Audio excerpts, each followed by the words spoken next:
Ọra na eze biko na onwe na ihe nchọ ka ngosi unu. This is a voice note from onye eze Jesus.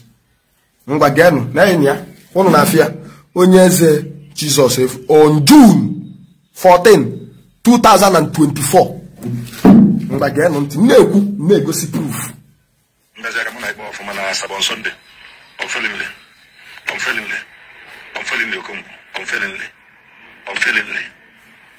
I'm catch part of people. I chose me to my page. Unfailingly. I want to know if unfailingly. I chose his page. Yeah, no. Unfailingly. I catch part of people. I chose me to my page. Unfailingly. Good. Oh no, na phone now some message delete. Ma won if a page we delete that messages. Na anya eba. Na ya. An go see no more. Akono for ya. Una for so nke delete ye. Na ya. Delete. Oh nya send delete maka ọ na-abụ send ya. Then ya kwuo o rush kwuo ozugbo delete see the whole voice note. The evidence are here. Before I like this video because what I'm about to review now is a very big secret. To tell you people that this man is and a crook.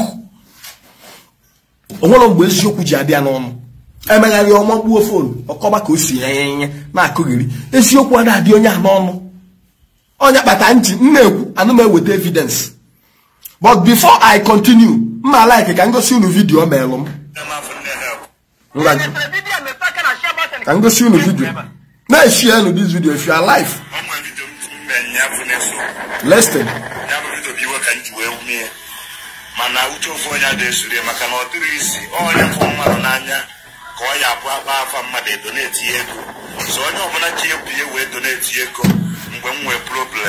God bless you. No, when DG as a mockery. Anumana dia me video them. Anumana dia them dia me video. On me as a mockery. Anumana say na money because in Kowa. Tell me about no bega. Abu mano keta. Mano na yokwo biko mo bia gba video. Amamo mbolo na reject go. The evidence is here. Calm down, kaina gan. Nana me God be more truly disgrace them this year. Unless mona made beruchuku.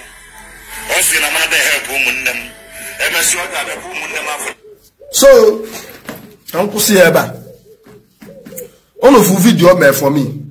My cousin no kamu no nyeze Jesus we be and if a game gabana be a made that video. Na ga pono monte. Nima last year, at this time before we pull nyeze Jesus. Nyeze Jesus so bomo. Send na page no chose de na put na Facebook for now.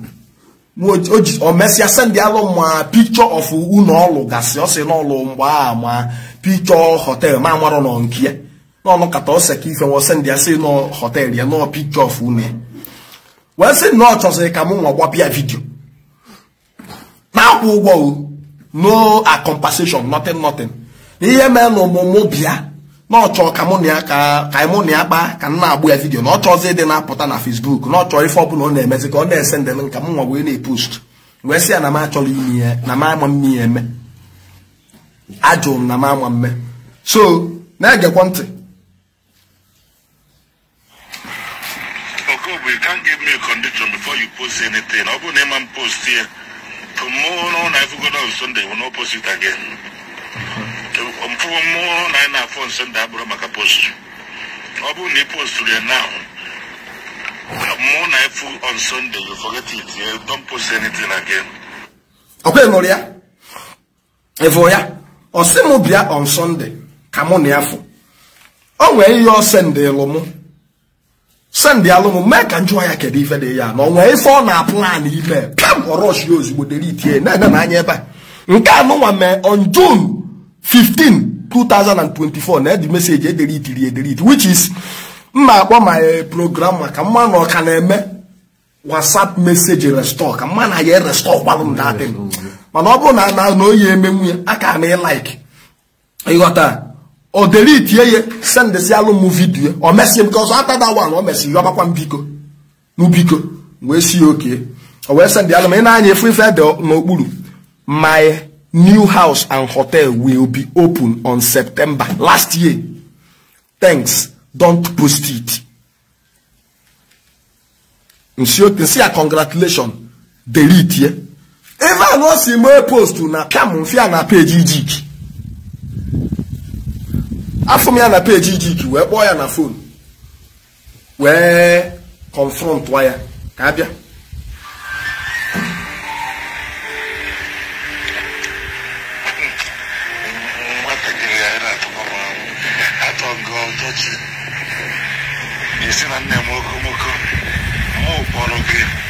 Sing post to me for never mother. He never mother sing your posts. On Sunday, never my spot to come bog one. More than I give a boy a ball before a bomb. You man, play before snow to money or canko.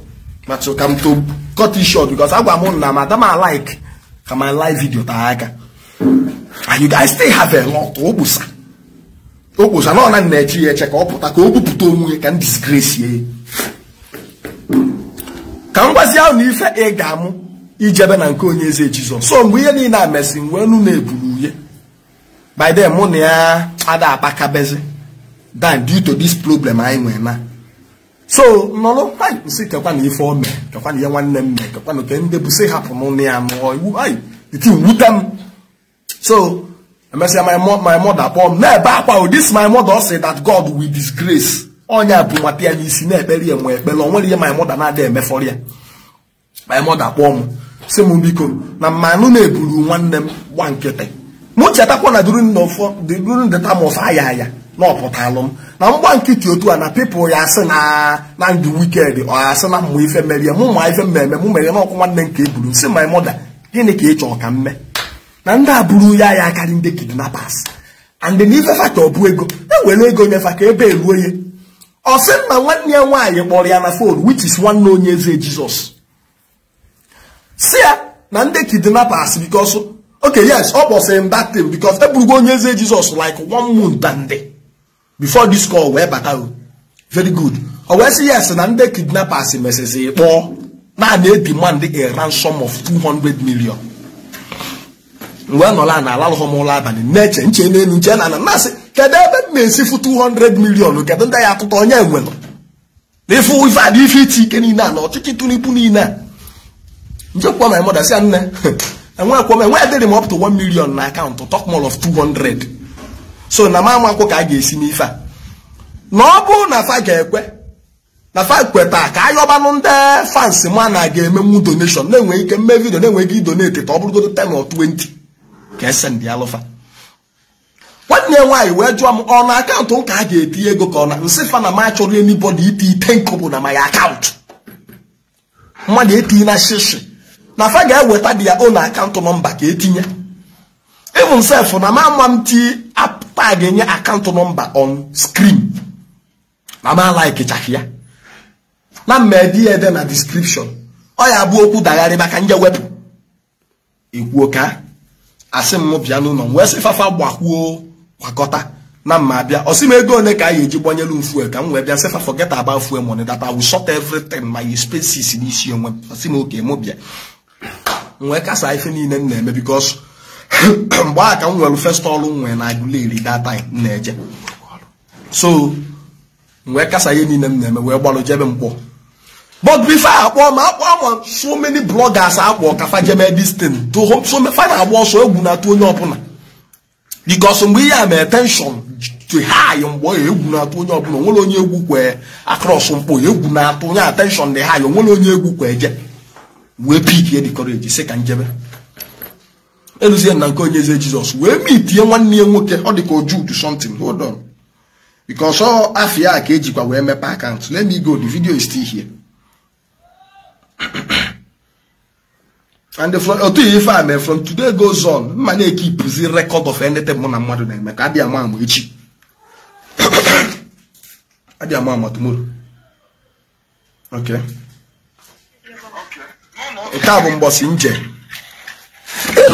This video, you got for my get man here. ma nwanne nwoke almost fancha niile family niile pụta we make this video, not only me. Nah, okay. I'm going to see you. Enjoy go see the Leonobo. I can't come on baby.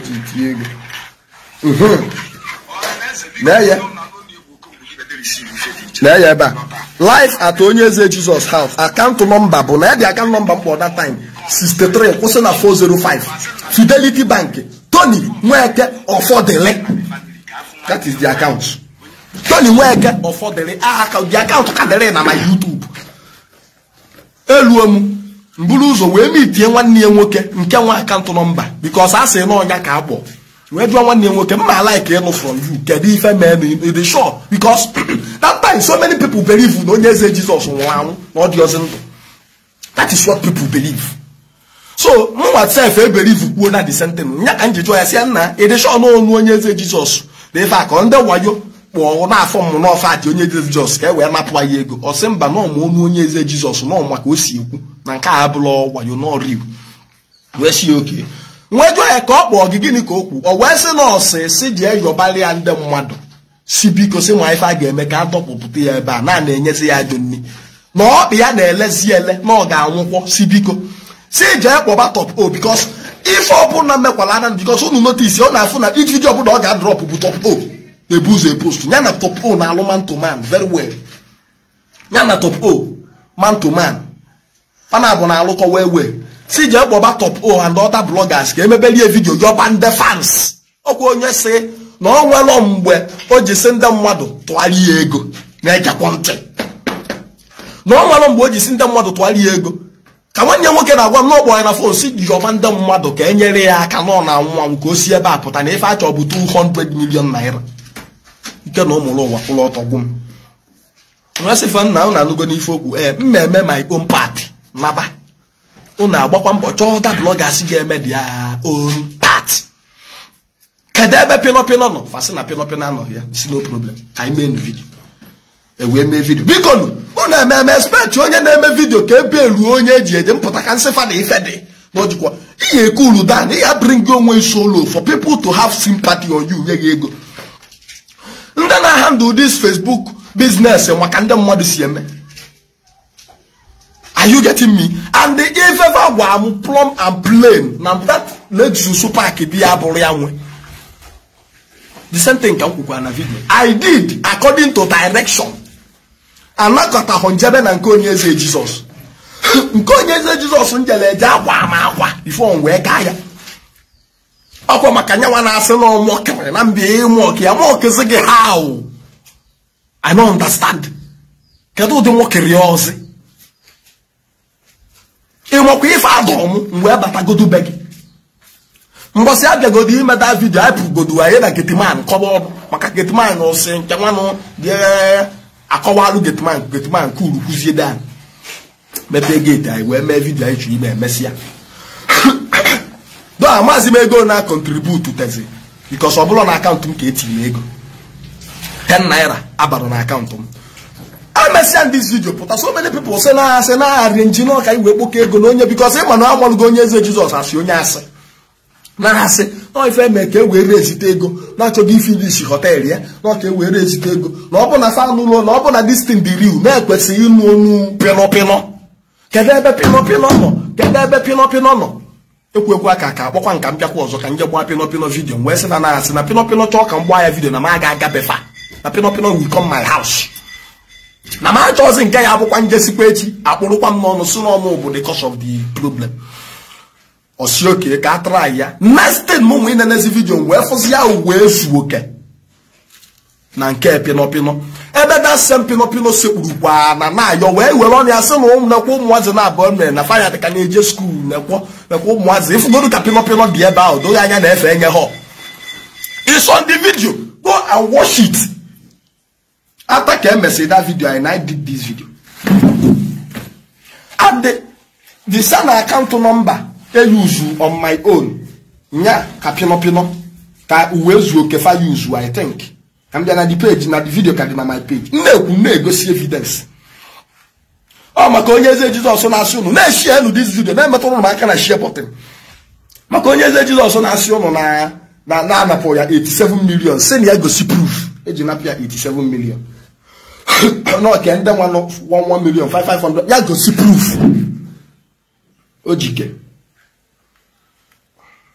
kabia video is still on my page now na the video ebe na anya unu enwekwana iwe no network ma nenu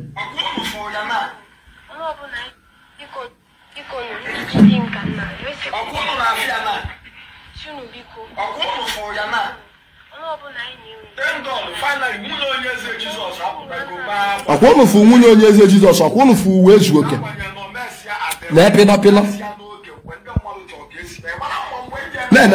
keep don't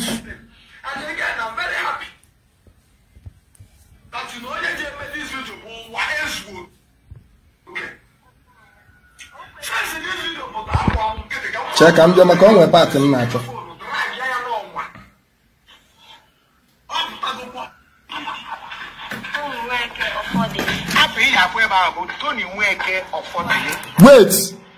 wait ọkọ maka ndị sị na nje etinye akaụntụ nọmba m gaa ntị ka ụnụ fụ na uwe ezu oke jikwa ọnụ ya wee mee nshọkwa dị akaụntụ nọmba etikpara ego agba m na ọ dị ise na akaụntụ yuzu ise na akaụntụ nọmba yuzu ka wee zu oke fa yuzu kwa n'anya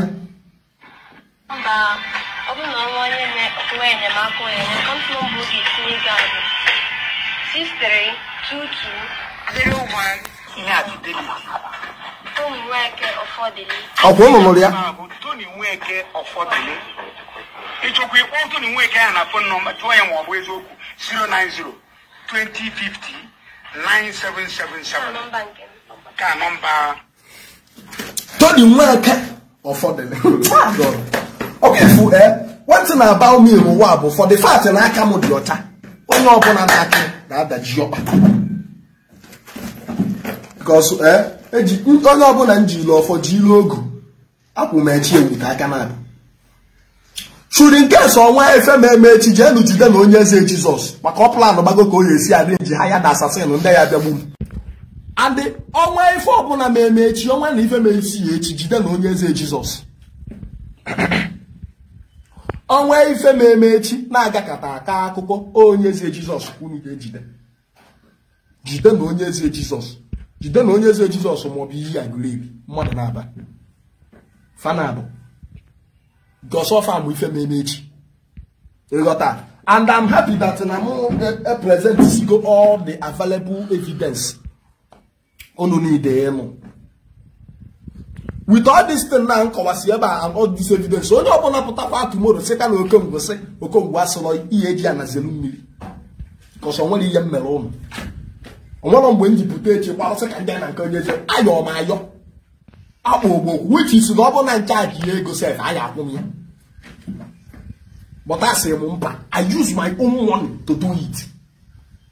Naka was your side down, send and me I can wear more water. Thank you guys for watching this video. Please subscribe on this channel, share this video, like, comment, drop your thoughts on the comment section. Subscribe and share this video. Thank you for watching. God bless you.